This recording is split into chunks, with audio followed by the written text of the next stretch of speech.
The air in 1870s Cleveland didn't smell of progress.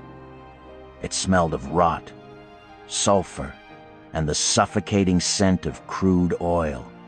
Amidst the chaotic explosion of the American Industrial Revolution, one man sat in a quiet, dimly lit office, staring at a ledger with the intensity of a surgeon performing a terminal operation.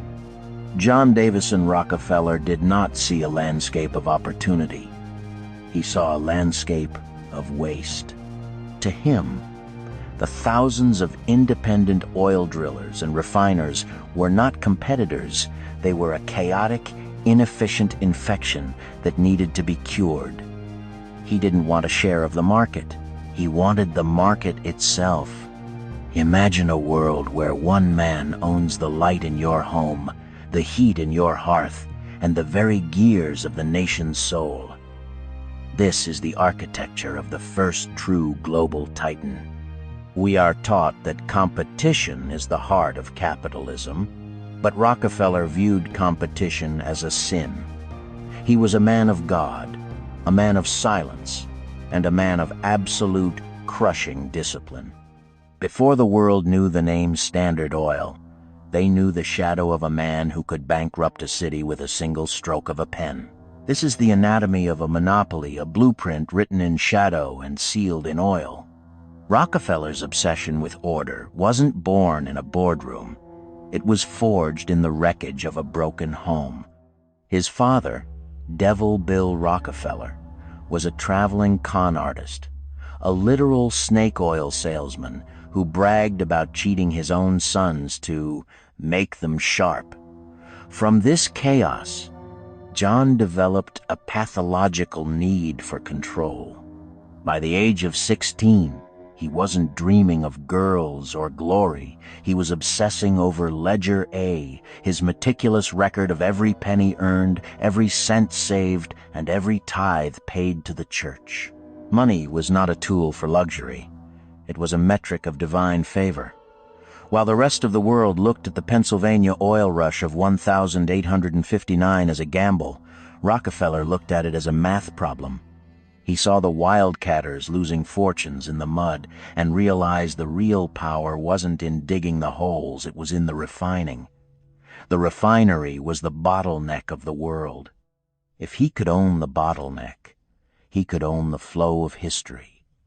He saved every scrap, eliminated every waste, and built a machine that operated with the cold, unfeeling precision of a clock. By the time he was 30, the foundation was laid. The great game was no longer about survival. It was about the systematic elimination of every other player on the board.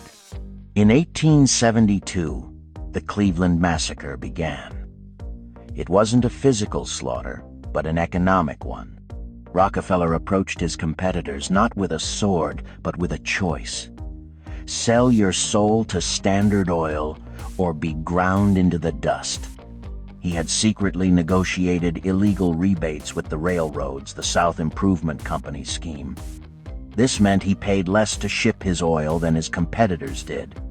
In fact, for every barrel his competitors shipped, the railroad secretly paid a portion of their fee directly to Rockefeller. It was a rigged game from the start. One by one, the independent refiners of Cleveland crumbled. Rockefeller would invite them into his office, show them his ledgers, and calmly explain that their doom was inevitable. "I have ways of making money you know nothing of," he would whisper. In less than 4 months, he had swallowed 22 of his 26 competitors.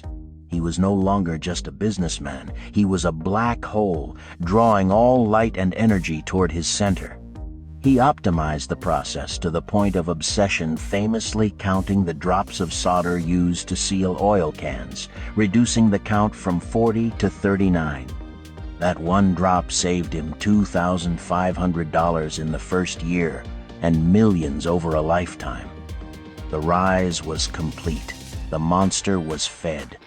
Now, it was time for the monster to walk across the face of the entire continent. Standard Oil was no longer a company. It was a trust, a legal ghost structure designed to bypass state laws and operate as a singular, crushing intelligence. By the 1880s, Rockefeller controlled 90% of the oil refined in the United States. His method was horizontal integration, perfected into an art form. But he didn't stop at refineries. He moved vertically, purchasing the timber to build his own barrels, the chemical plants to treat his own fuel, and the very pipelines that snaked beneath the earth. He cut out the middlemen until the world was forced to deal with him and him alone. His intelligence network was more sophisticated than the US government's.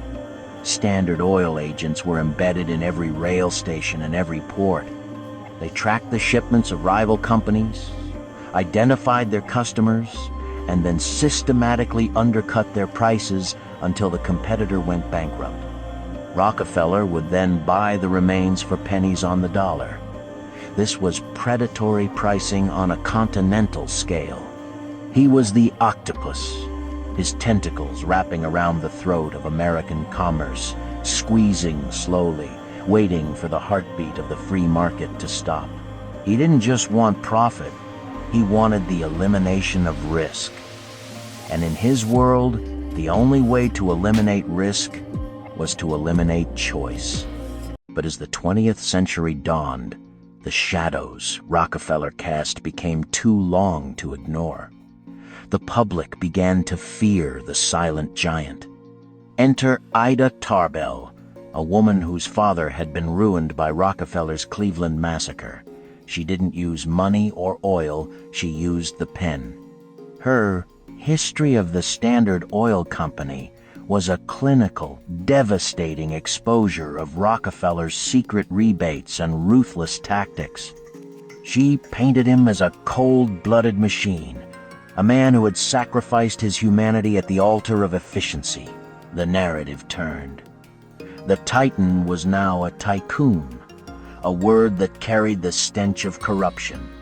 In 1906, the United States government, led by the trust-busting Theodore Roosevelt, filed suit under the Sherman Antitrust Act.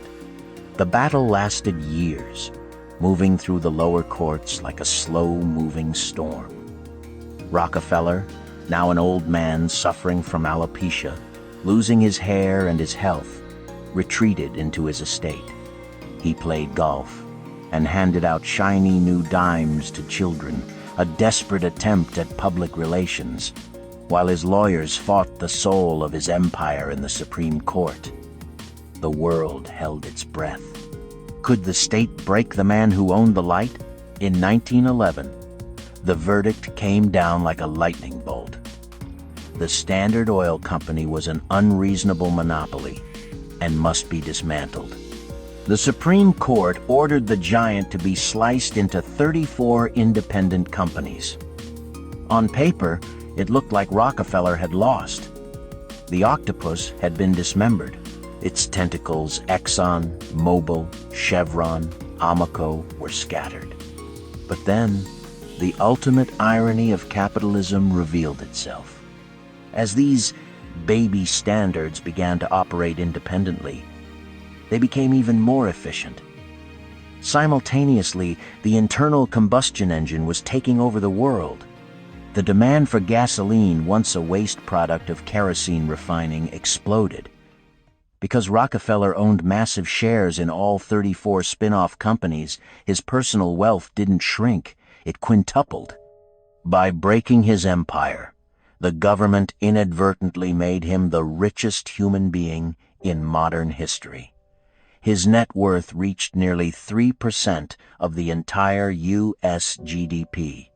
He had become so powerful that even the law's attempt to destroy him only served to enrich him beyond his wildest dreams. He had won the final game. John D. Rockefeller died in 1937, just shy of his 100th birthday. He left behind a legacy that is impossible to quantify. He spent his final years giving away over $500 million. founding the University of Chicago and the Rockefeller Institute for Medical Research, effectively creating the blueprint for modern philanthropy. Some call it an act of true Christian charity. Others call it blood money, used to scrub a stained reputation. But look around you today. Every time you see a global conglomerate, every time you witness a tech giant squeeze a startup out of existence, every time a corporation influences a government, you are seeing the ghost of Rockefeller. He taught the world that in the pursuit of absolute efficiency, morality is an expensive friction. He proved that once you control the bottleneck, you control the world. The Standard Oil Trust is gone, but the spirit of the Titan remains, embedded in the very foundation of the global economy. We are all living in the house that John built.